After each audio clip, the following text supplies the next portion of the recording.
Hey everyone, it's Mondays with Moan. I want to talk to you today about my desert.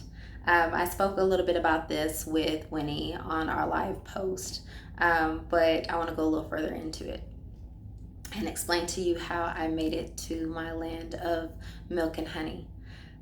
So, as I talk about this other person, the other party in the situation, I ask that you not judge them. I have played a vital part in the failure of my marriage.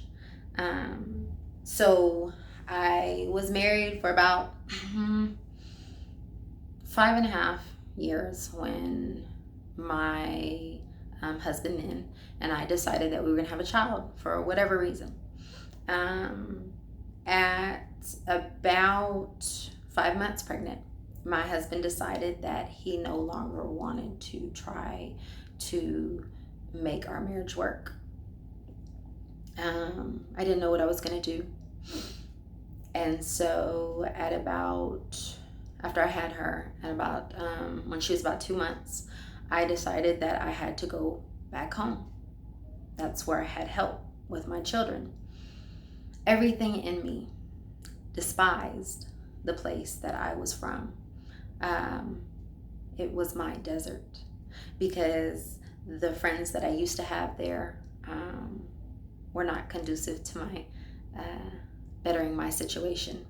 I used to drink and party and choose men that really had no meaning in my life just to fill a space and distract me. And with the knowledge I had, I couldn't go back to that either. So I was left to deal with me. Well, the person that I relied on, we had a very, very strained relationship. And every time I would leave home, I would come back. And then I would run again. And this time I decided that you keep coming back to this place because there's unfinished business. You keep running from all of your problems and your issues, and it's time to face it now. So before I got there, my health had declined quickly. I had gotten down to 96 pounds. I had so much anxiety I couldn't even step outside to go pick diapers up and would have to ask someone else to do so because I felt like if anyone saw me, they would see that I had failed at life.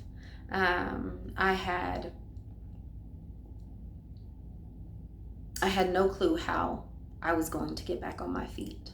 I decided then that I had to get up, regardless of how I felt. I would pray day and night. I would ask God to give me strength.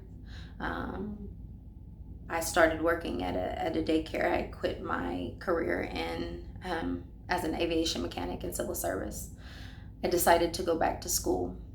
I would be at work as I was going through my divorce, and I would run into the bathroom and cry my eyes out, wash my face, and then go back to work.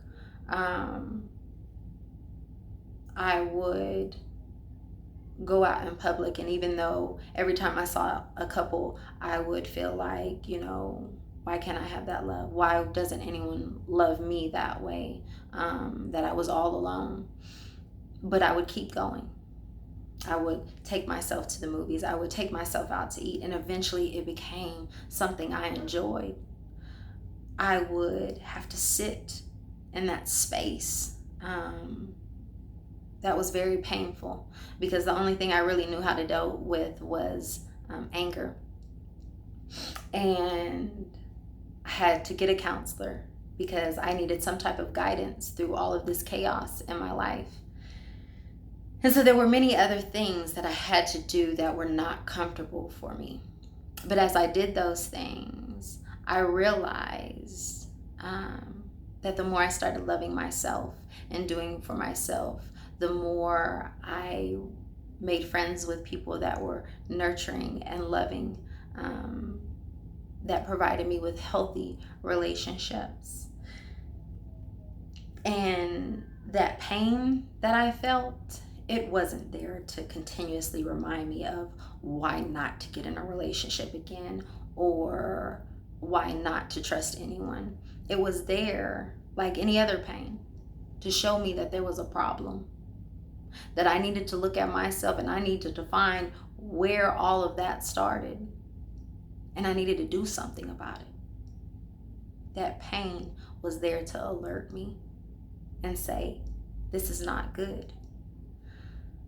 And so I think a lot of times we look at pain and we think that, oh, I shouldn't get in another relationship. I'll never forget what that person did to me.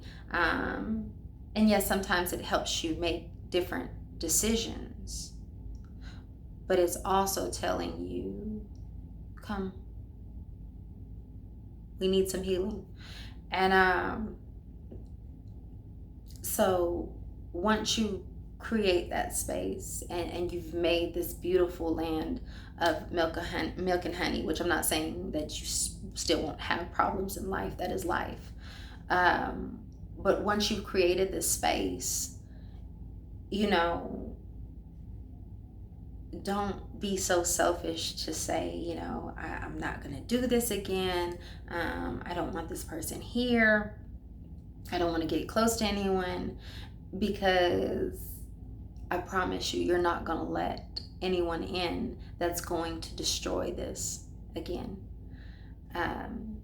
There may be people that come and visit and you decide that, no, you don't get to enjoy this with me.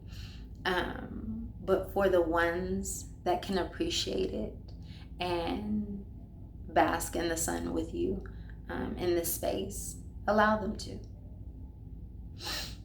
I encourage you to go through this process. You do not want to miss out on all the opportunities that will come as you go through this. It's more about the middle than it is about the end, because you will have blessings and gifts that come along your path as you go through that process. I wish you the best, and I hope each day improves as you're learning more about yourself. Y'all have a good day.